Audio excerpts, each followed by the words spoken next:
서양에 내려오는 말 가운데 영어로 가장 아름다운 세 가지 단어를 표현하고 있습니다. 그 세 가지 아름다운 단어는, 첫째는 heaven입니다. 하늘.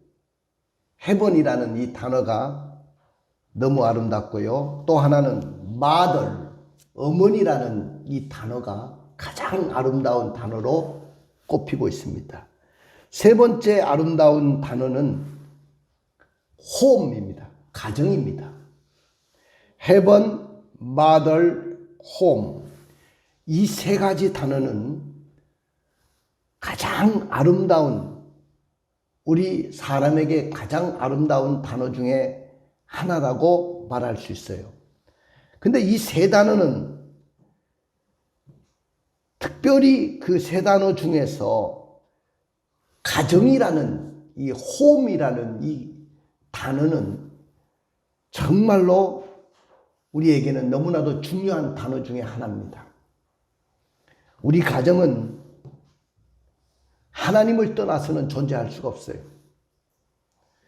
우리는 가정에서 태어나고 가정에서 자라납니다. 가정에서 사랑을 받고 또 가정에서 행복을 누리고 가정에서 치유의 회복을 받습니다. 가정에서 새로운 가정이 태어나고 우리는 가정에서 생명을 거두게 되는 것입니다.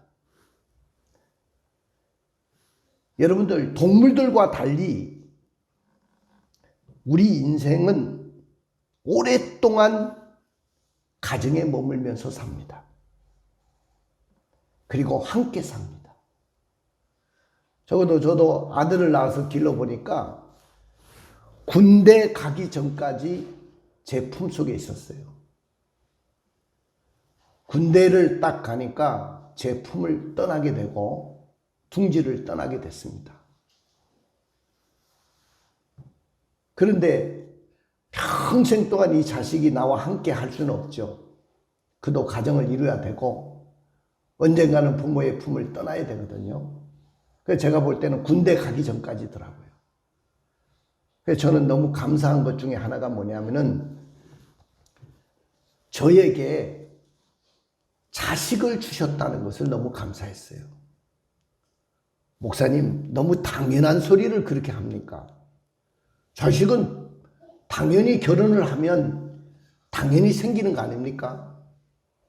그렇게 말씀하실 줄 모르지만은 저는 자식이 생겼다는 것이 너무 감사했습니다. 또 그 자식이 저에게 아빠라고 불러주는 그 말이 너무 좋았습니다. 아빠. 그 말을 얼마나 듣고 싶었는지 모릅니다. 근데 그 자식이 품 안의 자식인 것을 저는 알았어요. 내 품에 안에 있을 때는 내가 마음대로 할 수가 있지만은 내 품을 떠났을 때는 그 자식을 마음대로 할 수가 없다는 것도 알았습니다. 사랑하는 성도 여러분, 오늘 여러분들 내 자녀가 품에 있을 때 그 자녀를 잘 양육할 수 있기를 원합니다. 그 시기는 부모와 가정에서 함께하는 시기입니다. 아까도 이야기했지만 20살이 넘으면 아이들은 독립을 하려고 해요. 그래서 내가 몸만 독립하지 말고 마음도 독립을 하고 재정적으로도 독립했으면 좋겠다. 그걸 지켜줬어요. 사랑하는 성도 여러분, 훌륭한 자녀를 키워서 교회와 나라와 사회에 공헌하는 그런 부모가 되고 그런 가정이 되기를 저는 소원합니다. 여러분들의 가정이 그런 가정이 되기를 원합니다. 칼빈 선생은 가정은 교회 안에 있는 또 하나의 가정이다, 그렇게 표현을 했어요. 오늘 우리의 가정은 교회와 마찬가지로 거룩한 장소가 되어야 됩니다. 우리가 교회 오면, 저는 목사입니다. 가정에 가면 아빠죠. 그러면 늘 아들은 교회에서 거룩한 모습을 보고 자랐을 겁니다. 우리 아버지 강단에 서 있는 그 거룩한 모습을 보고 자랐어요. 근데 가정에서도 거룩한 모습이 있어야 되지 않습니까? 그 아들에게 믿음의 모습을 내가 보여줘야 되지 않겠습니까? 엄마로서 믿음의 모습도 보여줘야 되지 않겠습니까? 우리가 교회에 와서 얼마든지 우리는 거룩하게 보일 수가 있어요. 그러나 또 하나의 거룩한 장소인 가정에서 우리는 과연 자녀들에게 거룩한 모습을 보였습니까? 우리 가정은 교회와 같이 하나님이 함께 하시는 책임을 다하는 가정이 되어야 됩니다. 오늘은 어버이 주일입니다. 저는 오늘 본문에서 한 가정에서의 자녀에 대한 교육이 얼마나 중요한가를 말씀하고 있어요. 저는 그 말씀을 드리려고 하는 것입니다. 가정에서 자녀 교육에 성공하면 가정은 물론하고 교회도 사회도 나라도 소망의 꽃을 피워낼 수 있어요. 그러나 만약에 가정에서 자녀 교육에 실패한다고 하면 가정은 물론이고 교회도 무너지고 사회도 무너지고 국가도 암흑의 구렁텅이에 빠질 수밖에 없는 것입니다. 오늘 본문의 말씀에는 두 가정의 자녀 교육에 대한 이야기를 비교하면서 대조적으로 말씀을 하고 있어요.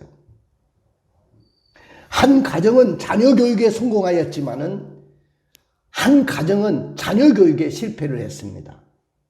그 결과는 가정에서 자녀 교육에 성공한 그 가정은 날로 번창하고 번성하는 가정이 되었지만은 자녀 교육에 실패한 한 가정은 쇠퇴하고 망하고 말았다는 것입니다.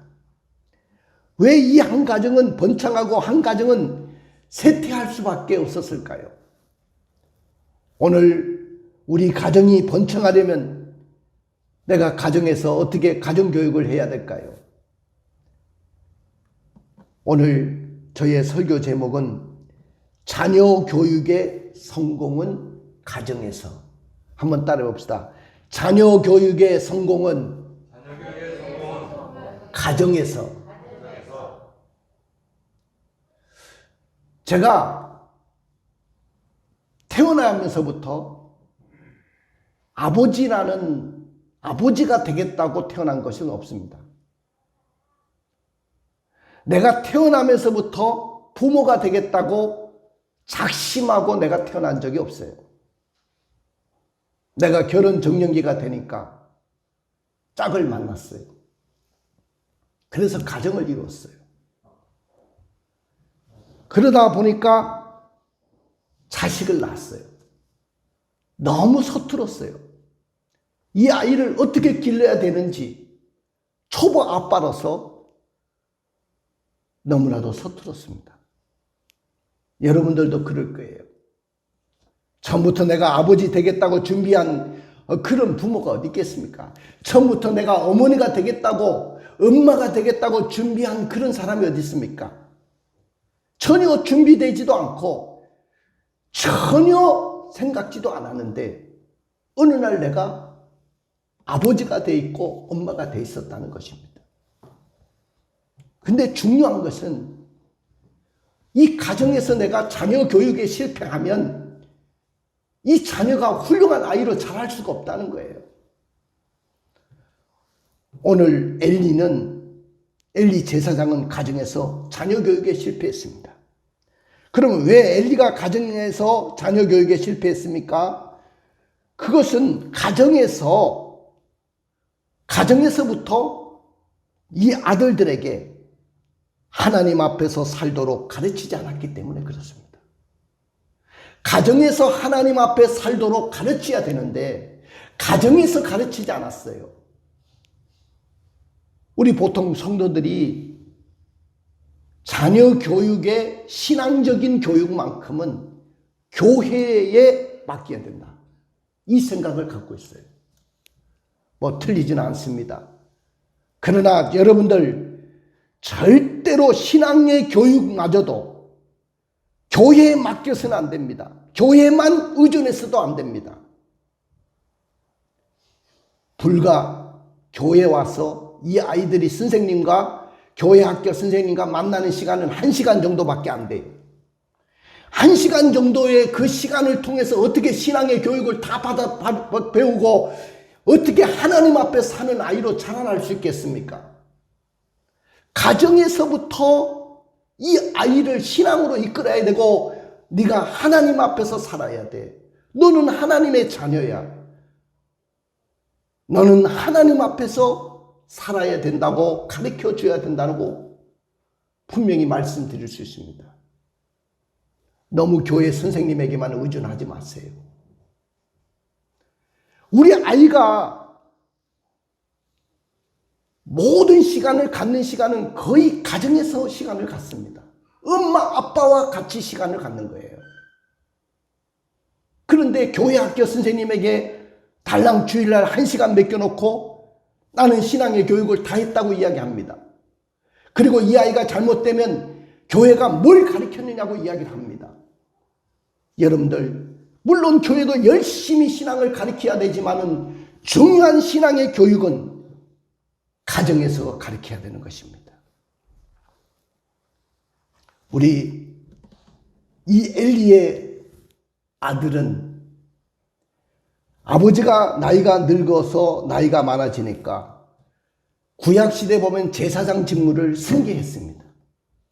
그냥 자동적으로 승계가 된 거예요. 근데 이 아이가 가정에서 하나님을 배우지 못했어요. 하나님을 배우지 못한 아이가 한 나라의 지도자가 되고 제사장이 됐어요. 근데 그 제사장이 돼서 성전의 일을 보게 되는데 그 아들들이 어떻게 되는가 볼까요? 2장 12절을 읽어보겠습니다. 2장 12절입니다. 시작. 엘리의 아들들은 행실이 나빠 여호와를 알지 못하더라. 여기에 행실이 나빴다는 말은 무슨 깡패 같은 마음을 가진 자라는 그런 표현이 아닙니다. 단순히 사람 앞에서가 아니라 하나님 앞에서 사악한 자가 됐다는 말이에요. 하나님 보실 때 쓸모없는 자가 됐다는 그런 말입니다. 그리고 여호와를 알지 못하더라, 이 말은 지식적으로 하나님을 모른다는 말이 아니에요. 어릴 때부터 교회를 다녔기 때문에 하나님을 잘 알고 있어요. 하나님에 대해서도 정확하게 배웠어요. 그런데 왜 하나님을 알지 못한다고 표현했습니까? 엘리의 아들들이 아무리 행실이 나쁜 자라도 명색이 아버지가 제사장이고 아버지의 제사장직을 승계받았으니까 자신도 제사장이기 때문에 하나님을 전혀 모를 리가 없습니다. 여기서 여호와를 알지 못했다는 말은 그들이 여호와를 인정하지 않았다는 말이에요. 교회를 다니고 제사장 직무를 감당하고 오늘로 말하면 목사가 됐는데도 불구하고 그가 여호와를 인정하지 않습니다. 여호와를 인정하지 않아요. 이건 누구 책임입니까? 제사장이 된 제사장의 아들이 여호와를 인정하지 않아요.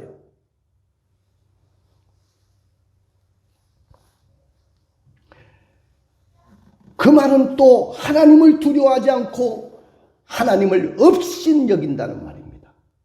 하나님을 두려워하지도 않고 하나님을 업신여기는 사람이 됐어요. 이들이 하나님을 업신여기는 행위가 13절부터 나오는데 13절부터 17절까지 읽어보겠습니다. 시작. 그 제사장들이 백성에게 행하는 간습은 이러하니 곧 어떤 사람이 제사를 드리고 그 고기를 삶을 때 제사장의 사환이 손에 3살 갈고리를 가지고 와서 그것으로 냄비에나 솥에나 큰 소태나 가마에 찔러 넣어 갈고리에 걸려 나오는 것은 제사장이 자기 것으로 가지되 실로에서 그곳에 온 모든 이스라엘 사람에게 이같이 할 뿐 아니라. 오늘 이 사람들이요, 하나님 앞에 잘못된 하나님을 없이 여기는 행동이 습관이 되어버렸어요. 제사장인데도 불구하고 두려운 마음이 없어요. 제사를 드릴 때 당시의 제사는 기름을 태우고 살코기는 삶아가지고 제사장과 제사를 드리는 그 수종드는 사람들에게 전부 다 함께 나누어 가지게 했습니다. 근데 이들을 함께 나눠야 하는 그 삶은 고기를 전부 다 자기가 욕심을 내고 갈고리로 찍어서 모두 가져갔다는 거예요. 또 하나님께 제사를 드릴 때 여호와의 몫인 기름 부분을 태워가지고 여호와께 바쳐야 되는데 나는 태운 고기 먹고 싶지 않다. 요새 말하면 생고기 먹고 싶다. 그래서 여호와께 드리기 전에 생고기를 전부 다 빼앗아 갔다. 그 15절부터 16절에 나옵니다. 기름을 태우기 전에도 제사장의 사안이 와서 제사 드리는 사람에게 이르기를 제사장에게 구워 드릴 고기를 내라. 그가 내게 삶은 고기를 원하지 않고 날 것을 원한다 하신다 하다가 그 사람이 이르기를 반드시 먼저 기름을 태운 후에 내 마음에 원하는 대로 가지라 하면 그가 말하기를 아니라 지금 내게 내라. 그렇지 아니하면 내가 억지로 빼앗으리라. 도대체 이게 제사장입니까? 도대체 오늘날로 말하면 이 사람이 목사입니까? 성도들이 가져오는 헌금을 이렇게 쉽게 이렇게 해도 됩니까? 성도들의 그 뜨거운 헌금 아닙니까? 열심히 일하고 수고해서 하나님 앞에 드린 그 물질을 이렇게 함부로 써서 되겠습니까? 저는 한 번도 그렇게 해본 적이 없어요. 네, 여러분들을 생각하기 때문에. 하나님이 무서워서도 그렇게 못해요. 근데 이 사람은 여호와를 인정하지 않고 하나님을 없인 여기니까 성도들이 가져오는 그 재물을 함부로 자기가 다 가져가고 자기가 다 처리하고 도대체 어떻게 된 겁니까 이게? 어떻게 가정에서 이렇게 신앙의 교육을 시켰길래 어떻게 이런 일들이 일어납니까?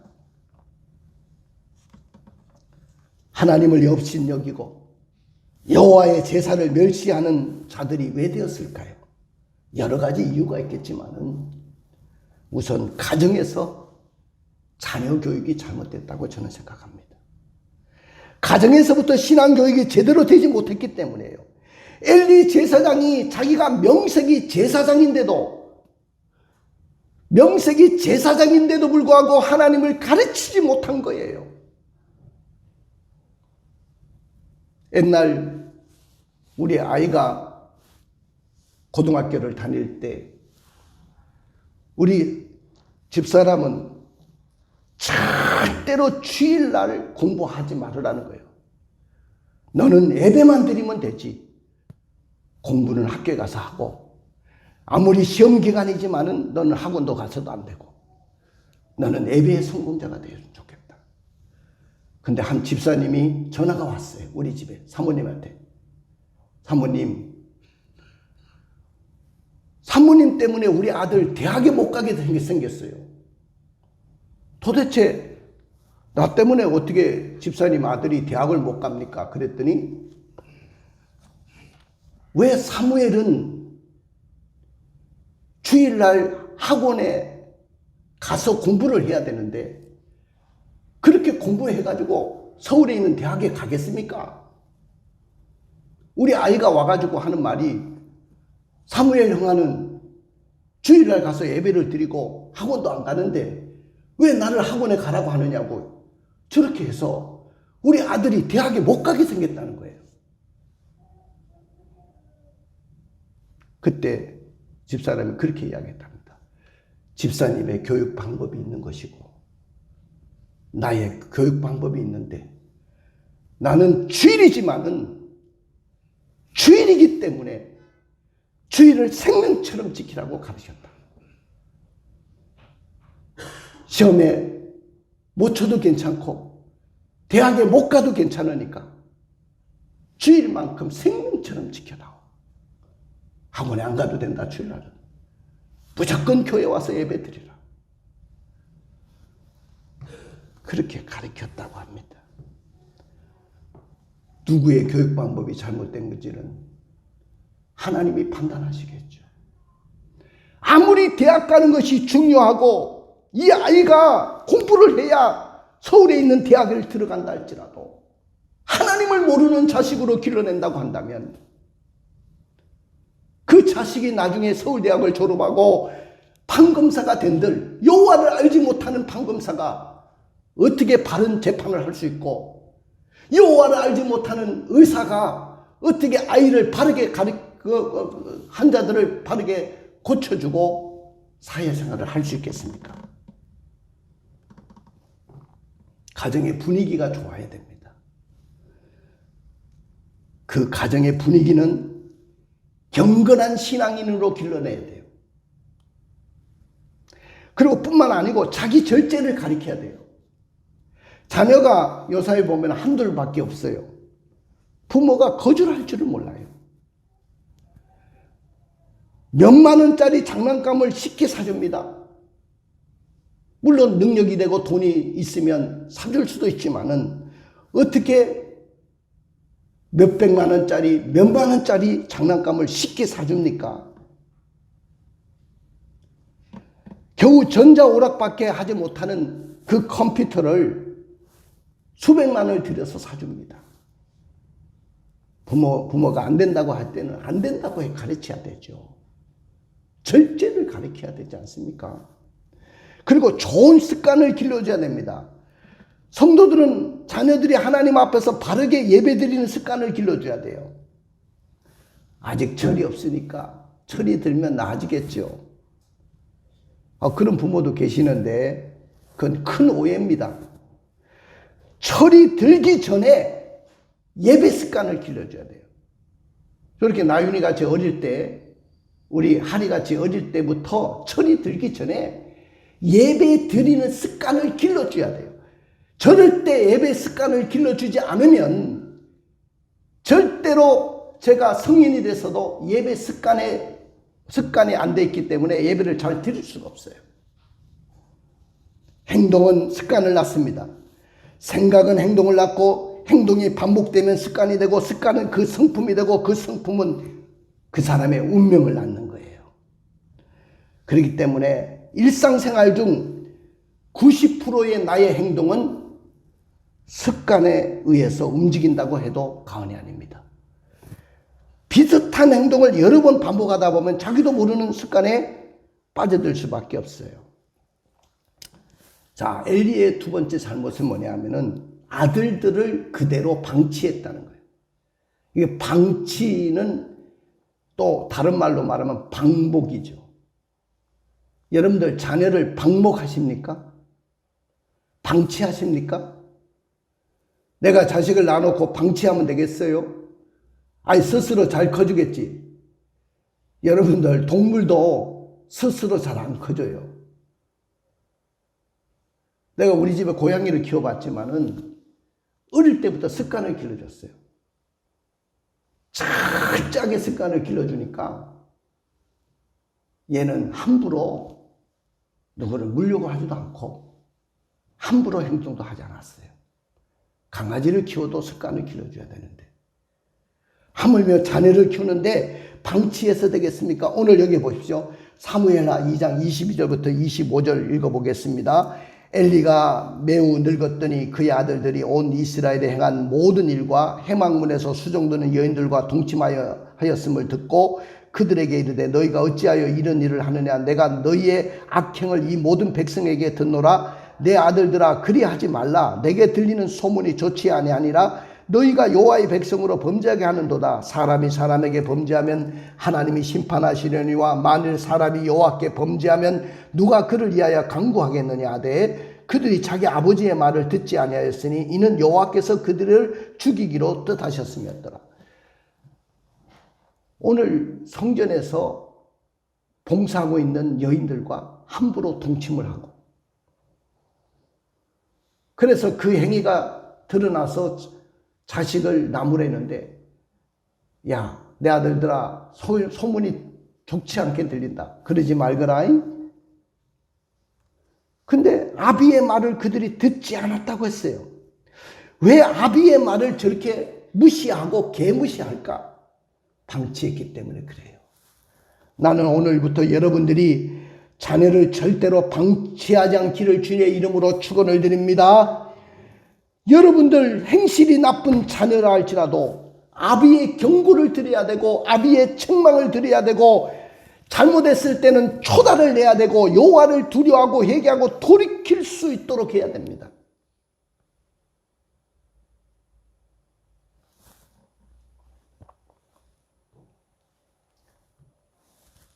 사춘기, 요새 옛날에는 나는 어렵게 살았기 때문에 사춘기 몰라요. 내 어릴 때 무슨 사춘기가 있습니까? 근데 요새 아이들은 너 왜 그러니? 그러면 나 사춘기예요. 건들지 마세요. 우리 아들에게도 사춘기가 왔어요. 반항을 할 때가 오더라고요.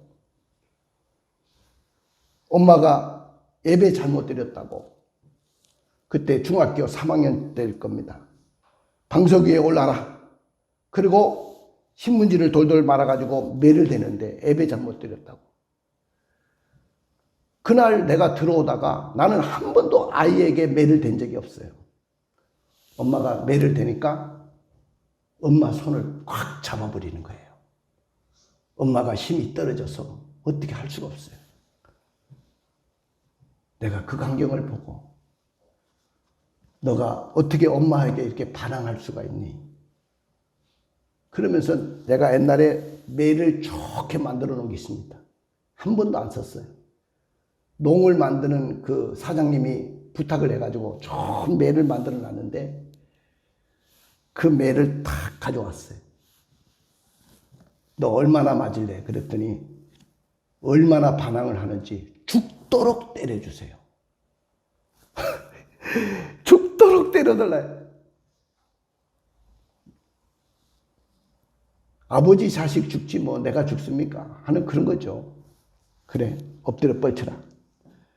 내가 그 매를 가지고 내가 정말로 힘을 실어서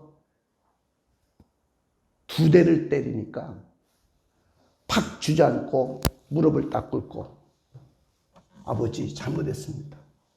용서해 주세요. 다시는 그러지 않겠습니다. 그래서 서로 부둥켜 안고 울었어요. 사춘기 그로 끝났습니다. 그로부터 사춘기 없어요. 그로부터 반항도 없어요. 여러분들 한 번 잘못했을 때 초단을 내야 돼요. 그래야 이 자식이 바른 길을 갈 수 있습니다. 자녀 교육은 가정에서 시작하는 거예요. 하나님은 자녀 교육이 가정에서 시작되고 이루어지기를 원하셔요. 할렐루야. 하나님은 잘못된 자녀 교육에 심판하시는 분이시기도 하지만 올바른 자녀 교육에 은총을 베푸시는 분이기도 합니다. 오늘 여기에 엘리 제사장과 달리 한나는 자녀 교육을 가정에서 어떻게 했냐면은 기도로 잉태하고 기도로 키워냈어요. 자, 사무엘상 1장 10절부터 11절을 한번 읽어볼까요? 1장 10절부터 11절입니다. 한나가 마음이 괴로워서 여호와께 기도하고 통곡하여 서원하여 이르되 만군의 여호와여, 만일 주의 여종의 고통을 돌보시고 나를 기억하사 주의 여종을 잊지 아니하시고 주의 여종에게 아들을 주시면 내가 그의 평생에 그를 여호와께 드리고 삭도를 그 머리에 대지 아니하겠나이다. 오늘 한나는 시골에 사는 한 그런 부인에 불과했습니다. 그의 남편은 엘가나였습니다. 근데 이 한나가 본부인인데 아기를 낳지 못하니까 불이 나라는 첩을 두게 됐습니다. 근데 불이 나는 아기를 잉태했고 아기를 낳았어요. 근데 한나는 아기가 없었습니다. 이 둘째 부인이 본부인을 멸시하기 시작합니다. 업신여기기 시작합니다. 그래서 한나가 마음이 괴로워서 성전에 올라왔습니다. 얼굴을 빨갛게 하며 하나님 앞에 통곡하며 기도합니다. 여호와여, 만일 주의 여종의 고통을 돌보시고 나를 기억하사 주의 여종을 잊지 아니하시고 주의 여종에게 아들을 주시면 내가 그의 평생의 그를 여호와께 드리고 삭도를 그 머리에 대지 않겠습니다. 여기에 보니까 세 가지 말이 나오는데, 나를 돌아보시고 나를 기억하사 잊지 아니하시고, 따라 봅시다. 나를 돌보시고 나를 기억하사 잊지 아니하시고, 이 세 가지 단어에 다 표현이 돼 있어요. 하나님, 나를 돌봐주세요. 나를 기억해 주세요. 잊지 않아 주세요. 하나님 앞에 기도해서 아들을 달라고 기도했고 기도로 키워냈습니다. 우리가 구할 것이 너무 많습니다. 특별히 우리는 자녀를 위해서 구할 것이 너무 많아요. 자녀는 아직 미완성 존재입니다. 기도로 키우세요. 할렐루야. 신체도 인격도 아직 완전하지 않아요. 우리가 그들을 어떻게 키워낼 수 있겠습니까? 기도로 키워냈어요. 자녀를 기도로 잉태하고 기도로 키운 자녀는 절대로 망하지 않습니다. 기도로 키워야 돼요. 그 다음에 아들 사무엘에게 여호와 앞에 자라도록 믿음으로 키웠습니다. 자, 2장 18절부터 21절을 읽어볼까요? 시작. 2장 18절부터입니다. 시작. 사무엘이 어렸을 때 세마포 에봇을 입고 여호와 앞에 섬겼더라. 그의 어머니가 매년 드리는 제사를 드리려고 그의 남편과 함께 올라갈 때마다 작은 겉옷을 지어다가 그에게 주었더니 엘리가 엘가나와 그 아내에게 축복하여 이르되, 여호와께서 이 연유로 말미암아 내게 다른 후사를 주사 이가 여호와께 간구하여 얻어 바친 아들을 대신하게 하시기를 원하노라 하였더니, 그들이 자기 집으로 돌아가매 여호와께서 한나를 돌보시고 그로 하여금 임신하여 세 아들과 두 딸을 낳게 하셨고, 아이 사무엘은 여호와 앞에서 자라니라. 하나님 앞에서 자라도록 믿음으로 길렀어요. 여러분들 힘들겠지만은 우리 자녀를 믿음으로 기르세요. 다 키운 사람들은 지금 어려워요. 벌써 20살이 넘은 자녀들을 길렀다면 그분들은 이제는 다 끝난 거고, 아직도 우리 자식들이 어린 자식들이 있다. 아직도 손자가 있다. 손녀가 있다. 그러면 믿음으로 길러야 됩니다. 믿음으로 기를 준비를 하셔야 됩니다. 할렐루야. 왜냐하면 우리의 자녀의 장래는 누구에게 달려있냐? 부모에게 달려있어요. 응? 여러분들, 돈 있는 사람들은 엄청난 금액을 지불해서 자녀를 과외 공부시키고 좋은 대학 보내려고 합니다. 근데 자녀의 장래는 하나님께 달려있어요. 이 아이를 믿음으로 길러내면 하나님이 그 자식을 잘 키워주셔요. 하나님이 그 자식을 잘 키워서 믿음의 사람으로 세워줄 수 있습니다. 할렐루야. 그렇기 때문에 오늘 우리는 한나처럼 믿음으로 길러야 돼요. 매년마다 아들을 하나님께 바쳐놓고 매년마다 옷을 지어서 입히고 하나님 앞에서 자라도록 했습니다.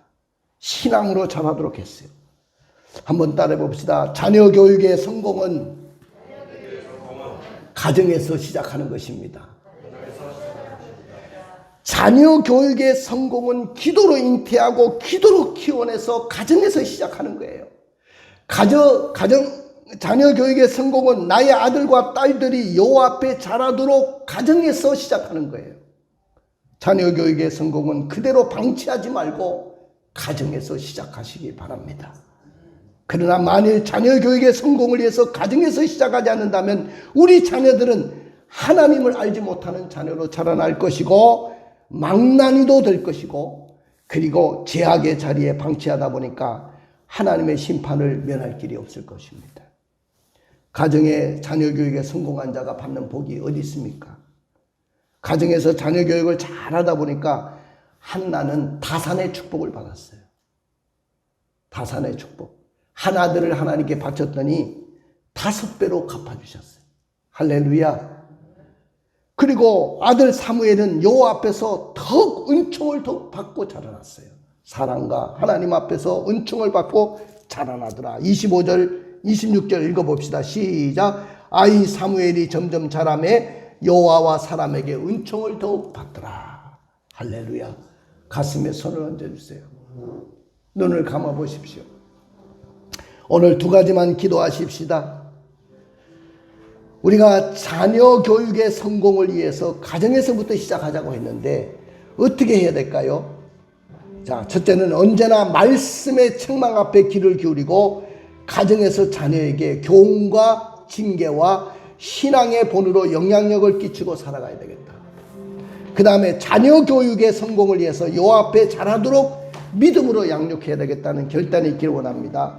오늘 주의 말씀을 생각하면서 주여 엘리 제사장처럼 하나님을 알지 못하는 자녀로 기르지 말고 그대로 방치하지 않게 하여 주시고 한나처럼 기도로 잉태하고 기도로 키워내고 믿음으로 길러낼 수 있는 부모가 되게 해주십시오.